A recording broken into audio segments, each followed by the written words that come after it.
Good Wednesday morning, everybody. Chris Allen with your weather podcast for this July 15th. After another active day and night of weather across southern Kentucky, we finally picked up rain in Bowling Green. The third and final round of those storms finally got us. There were a few severe thunderstorms out of that, and even a few of those storms showed signs of rotation. And what an incredible lightning show last night. About 10 o'clock, as those storms came rolling through Bowling Green, we had many of you send us pictures of all the lightning. It was almost continual lightning that came through. And even some reports of hail and damaging winds. And, of course, we had those a couple of severe thunderstorms yesterday. Again, in the same places that picked up the first two rounds of storms over the last couple of days, over toward the Green River Lake, Lake Cumberland, Dale Hollow Lake areas. As a matter of fact, the National Weather Service did a survey of that first round of storms that came through on Monday and determined that there were a couple of weak tornadoes. There in Greene County, they said an EF1 rated tornado came through with 95 to 105 mile per hour winds in a path about a mile, a little over a mile long, and that was 4.8 miles southeast of Greensburg along Kentucky 61 and Ebenezer Road. That's where they saw a lot of damage to barns and a mobile home. Some roofs were damaged, so they're going to rate that one an EF1. There were a couple of other tornadoes, an EF0 rated tornado with 70 to 80 mile per hour winds over in the Breeding community. That's in Adair County, just outside of Columbia, which happened Monday evening.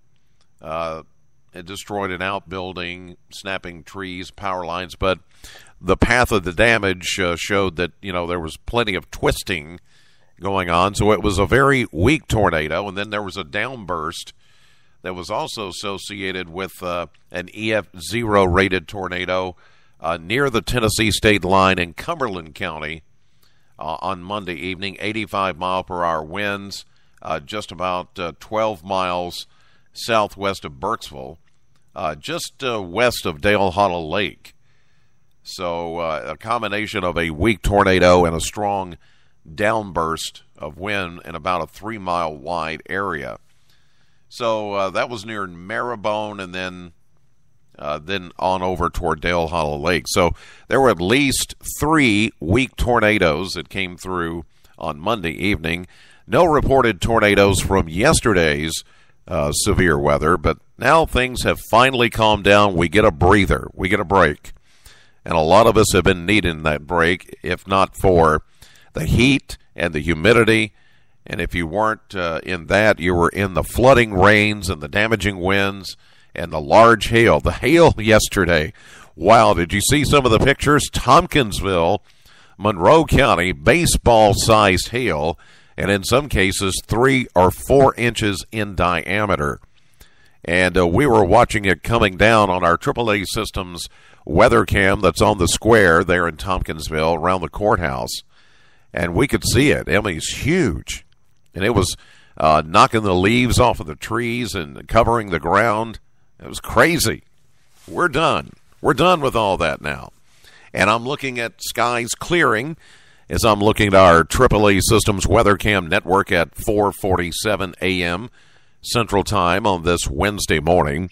So take heart. Things are going to get better. It's even going to feel better today. So let's check out the numbers. 95 was the official high temperature in Bowling Green yesterday. 90, the average, so that's a 5-degree difference. 76 was our low. 68, the average, that's an 8-degree difference. 1 year ago, we had a high of 90 and a low of 72 back in 2014. And because of that line of thunderstorms last night around 10 o'clock, we picked up 0.3 of an inch of rain, finally, in Bowling Green. The first couple of days, we missed out on any rainfall with those first few rounds of thunderstorms, but round number 3 finally got us. So now, for the month of July, we're up to a whopping 5.22 inches.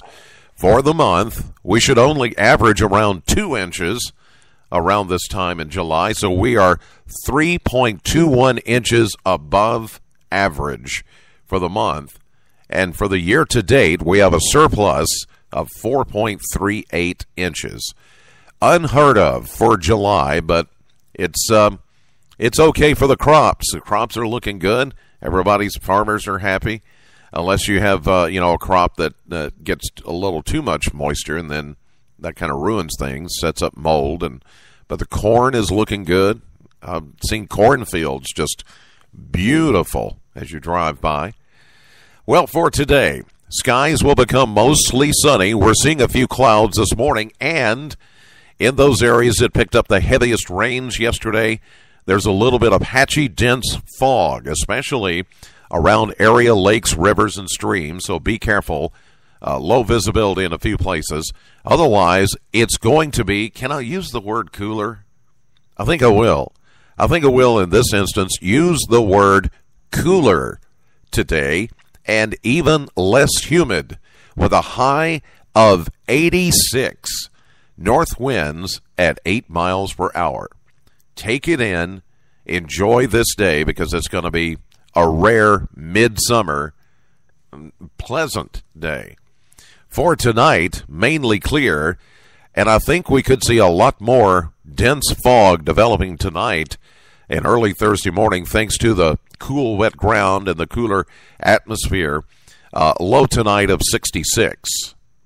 Then for Thursday, Friday, Saturday, Sunday, we're going to leave it rain-free. How about that?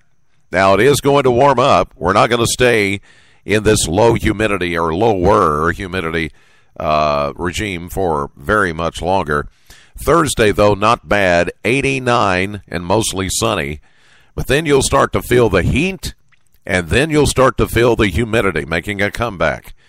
By Friday, mostly sunny, 93.